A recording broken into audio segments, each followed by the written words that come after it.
Hola, soy Lorenzo.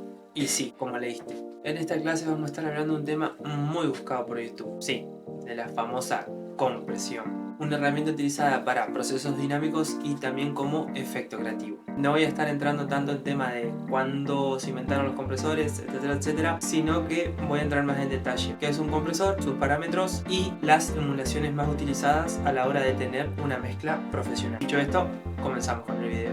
Antes de comenzar con el video, la primera aclaración que te dejo es que busques un cuadernillo porque voy a estar tirando información que vas a necesitar anotar, es mi recomendación. Y segundo, lo voy a estar haciendo en Ableton. Así que, dicho esto, vamos a la pantalla.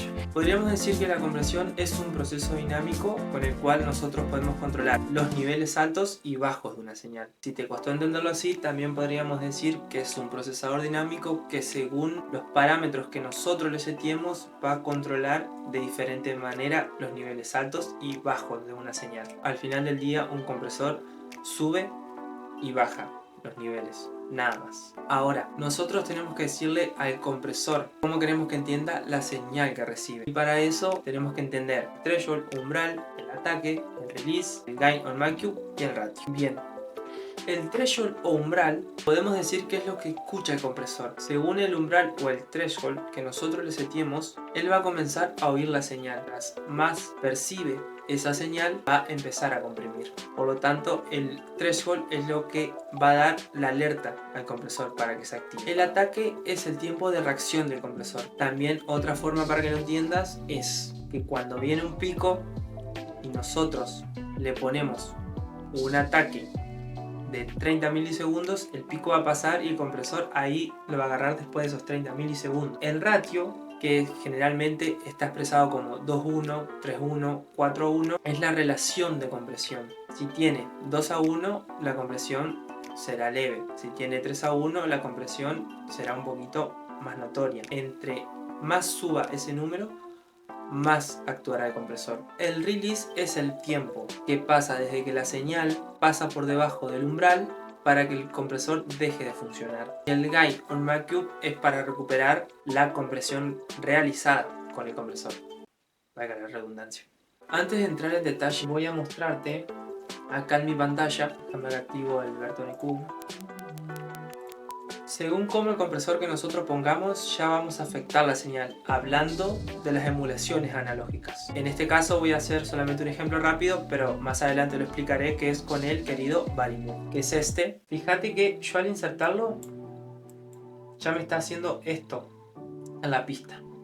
Bien, acá en el Mixbook tengo insertado el compresor digital. Este compresor te lo recomiendo cuando solamente querés comprimir y controlar algún pico, realizar pegatina en el Mixbook, cualquier proceso que se te ocurra sin afectar el color de tu señal. A esto voy que estos compresores se caracterizan porque vos al utilizarlos, este compresor es digital, así que lo podés tener en Cubase, Nuendo, Pro Tools, etc.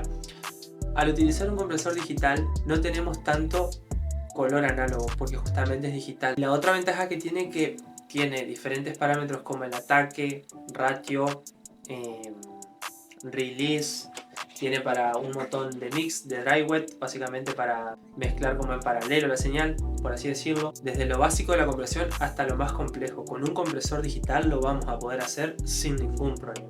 Por ejemplo, al ser tan versátil, si lo quisiera utilizar como acá en el Mixbook, puedo poner un radio de 2:1, un ataque de 30 milisegundos, puedo probar con un release de 100 milisegundos, por ejemplo.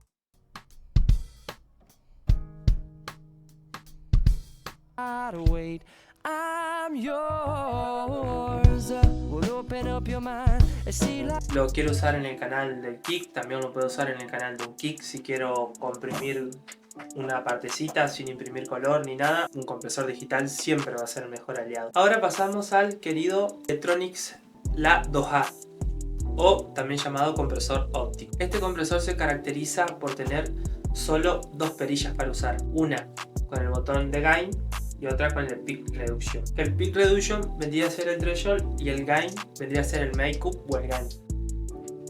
Las otras perillas es para indicar si va a comprimir o limitar. Solamente eso te hace falta entender de este compresor. Ahora, acá que tiene un high pass, según para el lado que nosotros nos movamos, va a comprimir cierto rango de frecuencia. También tenemos que tener en cuenta que este compresor ya tiene un ataque y un release seteado por defecto. Eso no lo podemos modificar.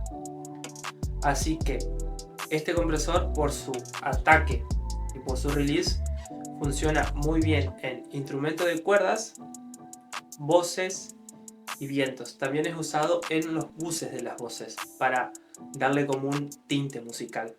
Ahí está comprimiendo más, lo corto por el tema de copyright porque no sé si me van a cortar el video o no.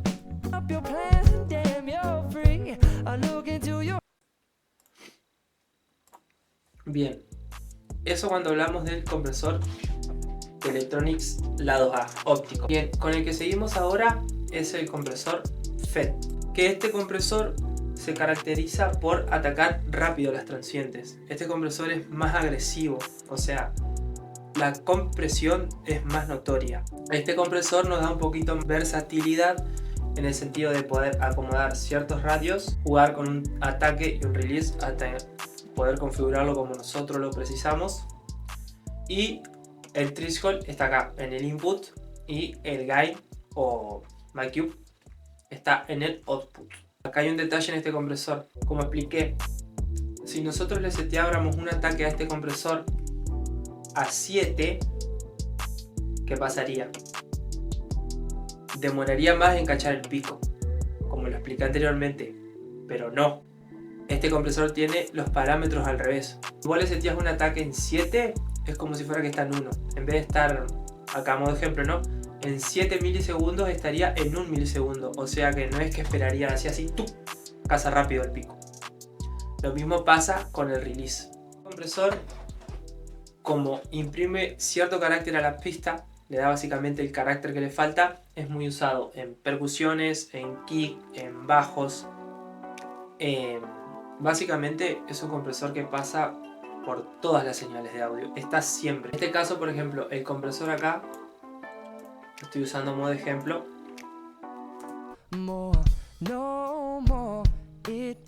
solo se activa ahí y después creo que más adelante empieza a actuar.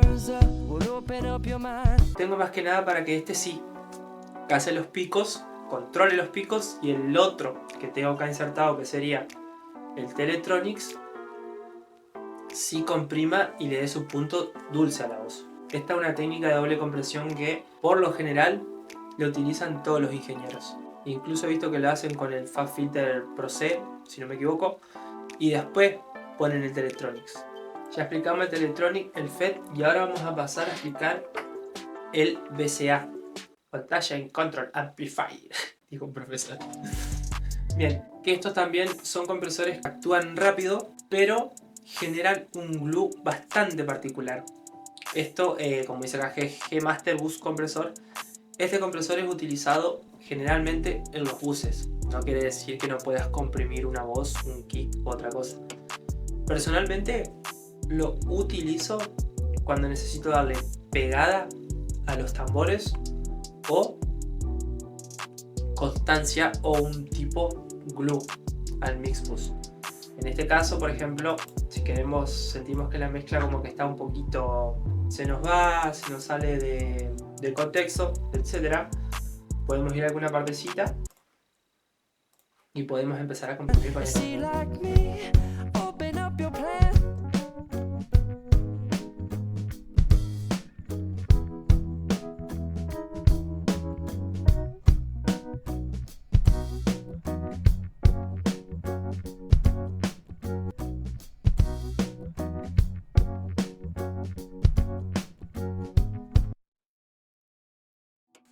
Este compresor tampoco aporta ninguna curva de ecualización, así que si a vos te gusta ya tu mezcla y solamente querés comprimir para empastar, vos al insertar este compresor no vas a tener ninguna cosa rara.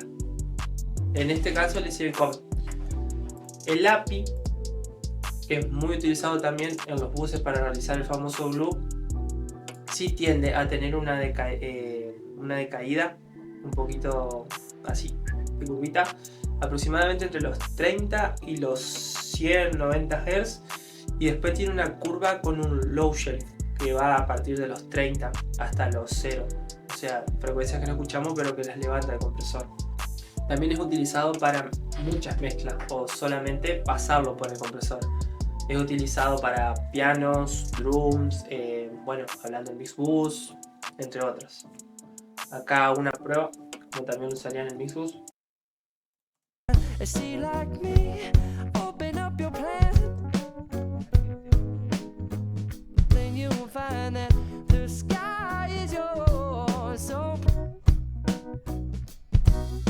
Bien, esos serían los compresores VCA. Ves que no es tan difícil, a medida que va pasando, cada vez todos los compresores tienen una relación entre sí. Lo que sí varía es que algunos compresores, como están emulando cierto color análogo, te van a imprimir cierta ecualización o ciertos armónicos también. Pero después el compresor siempre es para nivelar volúmenes, bajar y subir, nada más. Bueno, y el último, que es el famoso Varimu valvular. Este compresor es el más viejo. Estamos hablando de añares de la producción musical. No vamos a entrar tanto en el tema como comenté. Y este también es utilizado para voces. Lo recomiendo muchísimo en voces por sus tiempos de ataque y sus tiempos de recuperación. Y también para hacer un glue con un sonido cálido opaco. El cálido opaco, sí, para que me entiendas mejor, te recomiendo que escuches los Beatles, que es básicamente donde se usó muchísimo este compresor. De todas formas, yo ahora lo voy a utilizar y vas a ir viendo cómo al apagarlo y prenderlo cambia. Realmente que es como que le da una vida a la mezcla.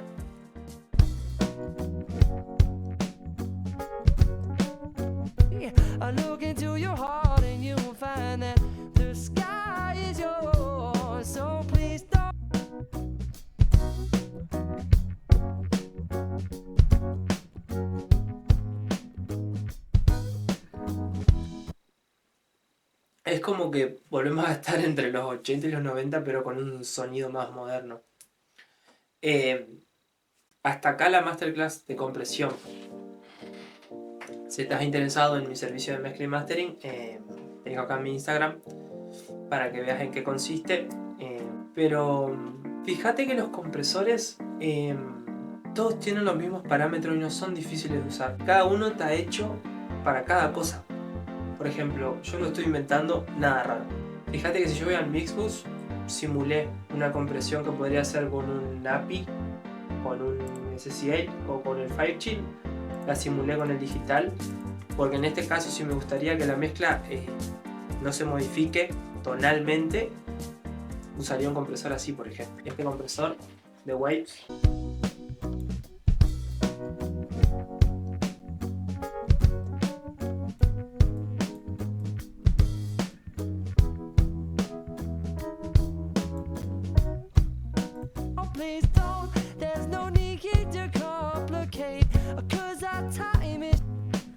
No estoy inventando nada raro. Expliqué antes qué es la compresión. Tenés los parámetros, como puedes fijarte, están en cualquier compresor que vos abras. Y en eso consistiría la masterclass de compresión. La hice lo más sencilla posible para que, en todo caso, dejen sus comentarios con sus dudas. Yo se las responderé. Y también que se cambie un poco el mito de que, si bien la producción musical es difícil cuando arrancás y no tenés oído, a medida que vas agarrando experiencia, es como que cada vez te vas dando cuenta que es mucho más sencillo de lo que parece. Obviamente, a lo primero, el proceso de saber usar compresores, ecualizadores, es una lucha hasta el día de hoy. Sigo aprendiendo y voy a seguir aprendiendo porque es lo que me apasiona, pero no es tan difícil. Fíjate que podemos hacer un resumen que para las voces podemos usar cualquier compresor si sabemos setearlo correctamente. Para los kicks podemos usar cualquier compresor si lo sabemos usar correctamente. No podríamos, por ejemplo, recomendar un óptico porque la verdad que no pasaría el transciende enseguida, pero si necesitas una compresión como más musical, podríamos decir que sería bueno para unas baterías de reggaetón. Por ejemplo, si necesitamos darle fuerza o impacto a un tambor, podemos usar el CCL. Y así, una vez que lo entendemos, ya podemos ir detalladamente para saber cuál tenemos que utilizar. Bien, hasta acá el video de hoy. Dame un comentario si tenés alguna duda. Suscríbete para no perderte otra masterclass o más contenido que estoy preparando, si no me equivoco, cómo mezclar drums de reggaetón, que lo tengo ya casi saliendo. Así que nos vemos en la próxima.